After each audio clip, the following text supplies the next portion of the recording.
आज हमने करना है कि नस्ट इक्वेशन क्या है और उसकी एप्लीकेशन क्या है। तो नस्ट इक्वेशन पहले आप देख सकते हो what is a Nernst equation. तो ये जो हमारे पास जो इक्वेशन है इसे हम नस्ट इक्वेशन बोलते हैं। So you can see the this equation is called Nernst equation. और इसको कैसे यूज़ करना है ये मैं आपको बताऊंगा, ठीक है। तो ई सेल है हमारे पास, EMF of the cell when there is no standard condition. जब स्टैंडर्ड कंडीशन नहीं थी, मतलब कि स्टैंडर्ड कंडीशन पहले आपको पता है कि कौन सी होनी चाहिए, 298 केल्विन टेम्परेचर हो और प्रेशर 1 बार हो और जो concentration oxidation half cell and reduction half cell दोनों की कंसंट्रेशन जो सोल्यूशन की है वो 1 मोलर होनी चाहिए। तो इसको हम बोलते हैं स्टैंडर्ड कंडीशन। लेकिन ई सेल जो है हमने निकालना है ये नॉट स्टैंडर्ड कंडीशन। अगर स्टैंडर्ड कंडीशन में सेल नहीं है तो हम तब उसका ईएमएफ भी निकाल सकते हैं। तो we can use the Nernst equation, ठीक है। तो इसके लिए हमें क्या पता होना चाहिए, E naught cell. E naught cell हमें वो क्या है, EMF of the cell in standard condition, वो हमें पता होनी चाहिए, ठीक है। तो ये कैसे निकालेंगे, वही फार्मूला लगा के E cathode minus E anode वाला फार्मूला लगा लेना है। और n is the number of electron transferred. N हमारे पास क्या है, n is the number of electron transfer during the redox reaction. Redox reaction में इलेक्ट्रॉन की लेन देन कितनी हुई है वो हमारे पास एन की वैल्यू है, ठीक है। तो नेक्स्ट देखो, हमें लॉ की और ऑक्सीडाइज फॉर्म जो है उसको ऊपर लिखना है। ऑक्सीडाइज फॉर्म कौन सी है और रिड्यूस फॉर्म कौन सी है। तो ऑक्सीडाइज और रिड्यूस फॉर्म तो हम ऊपर, ऑक्सीडाइज फॉर्म जो होती है अगर सेल की रिएक्शन हो तो वो लिखी जाती है एरो के बिल्कुल राइट हैंड साइड में। तो रिड्यूस फॉर्म जो लिखी जाती है एरो के right hand left hand side में, ठीक है स्टूडेंट्स। तो नेक्स्ट देखो, अब हम इसको अप्लाई कैसे करना है। मान लो कि हमारे पास एक सेल है और सेल में देखो कि हमें कुछ वैल्यूज़ दी गई हैं, ई नोट ए जी प्लस ए जी, मतलब कि सिल्वर की हमें इलेक्ट्रोड पोटेंशियल दिया गया है और कॉपर का इलेक्ट्रोड पोटेंशियल दिया गया है। सिल्वर का इलेक्ट्रोड पोटेंशियल हमें दिया गया है +0.8 वोल्ट, 0.34 वोल्ट हमें कॉपर का इलेक्ट्रोड पोटेंशियल दिया गया है। तो हम देखो इसको कैसे, इसको पहले ऐसे इक्वेशन बनानी है हमने।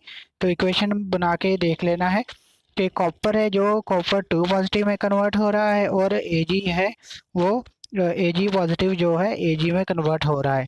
तो इसका मतलब है इलेक्ट्रॉन की लेन देन कितनी हुई हमारे पास, 2 इलेक्ट्रॉन जो है उसकी लेन देन हुई है। सो एन की वैल्यू हमारे पास 2 आ गई। तो सबसे पहले हमने क्या निकाला है, ई सेल। तो हमने क्या निकाला है, ई नॉट सेल को निकाल लेना है। ई कैथोड माइनस ई एनोड, ई कैथोड माइनस ई एनोड, मतलब this value minus this value, ठीक है। तो हमारे पास ई सेल निकल आएगा। हमारे पास जब ई नोट सेल निकल आया तो हम इसको वैल्यू को फिल करेंगे। एन की वैल्यू 2 है, 2 की जो वैल्यू यहाँ फिल कर देंगे। और मैंने कहा था ना कि जो आयन हमारे पास राइट हैंड साइड होगा उसको ऊपर लिख देंगे, ये राइट हैंड साइड वाला इक्वेशन में, और लेफ्ट हैंड साइड वाला जो आयन है उसको नीचे लिख देंगे। और इनकी कंसंट्रेशन जो भी होगी हमने लिख देनी है, वो हमें प्रोवाइडेड होगी कि कंसंट्रेशन कितनी है, ठीक है। तो कॉपर 2 पॉजिटिव की कंसंट्रेशन हमें दी गई है 0.1 और ए जी पॉजिटिव की दी गई है हमें हमारे पास सी। हमने इसकी कंसंट्रेशन मान लो कि हमने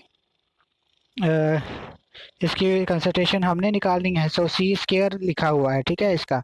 तो हमें ए जी पॉजिटिव की कंसंट्रेशन नहीं पता थी, लेकिन ई सेल हमें गिवन है, ई सेल हमें गिवन है तो इसलिए हमने ई सेल की वैल्यू लिखी हुई है। सो जो हमारे पास गिवन होगा उसकी वैल्यू हमें लिखी हुई है, ठीक है। तो ये वैल्यू इधर, ये वाली वैल्यू उधर जाके माइनस की वैल्यू हो जाएगी। तो हमारे पास जो इक्वेशन ये बच जाएगी, तो लॉग सी की वैल्यू हमारे पास आ जाएगी 2.857 सॉल्व करने के बाद।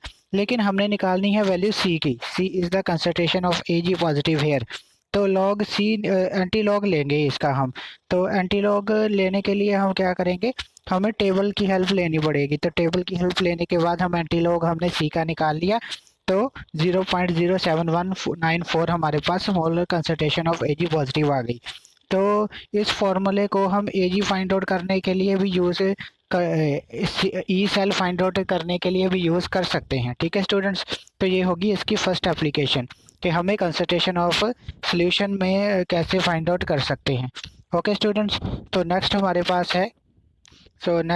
पास है हम देख सकते हैं मेजरमेंट ऑफ पीएच। तो पीएच को कैसे मेजर कर सकते हैं, तो देखो एक एग्जांपल के साथ मैंने समझाया। जैसे वैसे तो ये फॉर्मूला हम सीधा का सीधा अप्लाई कर लें, pH is equal to E cell divided by 0.0591 is equal to, तो हमें गिवन है मान लो कि ई सेल दिया गया है, जहाँ फिर हमें नेक्स्ट इक्वेशन लगा के ई सेल की वैल्यू निकाल सकते हैं। तो 0.178 वोल्ट है, जो इसको डिवाइडेड बाय जो वैल्यू हमारे पास फॉर्मूले में है वो लगा के हम पीएच ऑफ द सेल निकाल सकते हैं। ठीक है स्टूडेंट्स, तो ये भी एक इक्वेशन है। अगर ऐसी इक्वेशन दी गई है तो ये वाली हमने ऊपर लिख लेना है और लेफ्ट हैंड साइड वाला जो है उसको नीचे लिख लेना है। तो H2 जो होता है इसकी इलेक्ट्रोड पोटेंशियल 1 होता है, तो हमने इसके ऊपर 1 लिख दिया, तो ये पूरे का पूरा पीएच के इक्वल होता है। तो हमने पीएच की वैल्यू यहाँ फिल कर दी है, तो हमारे पास ये पूरे का पूरा फॉर्मूला बन गया। लेकिन हमें मोस्टली हम कौन सा फॉर्मूला यूज़ करते हैं, ये वाला फॉर्मूला यूज़ करते हैं अगर पीएच निकालनी हो। ई सेल हमें गिवन होगा, जहाँ फिर हम ई सेल निकाल सकते हैं नेक्स्ट इक्वेशन यूज़ करके। Okay students, thank you very much.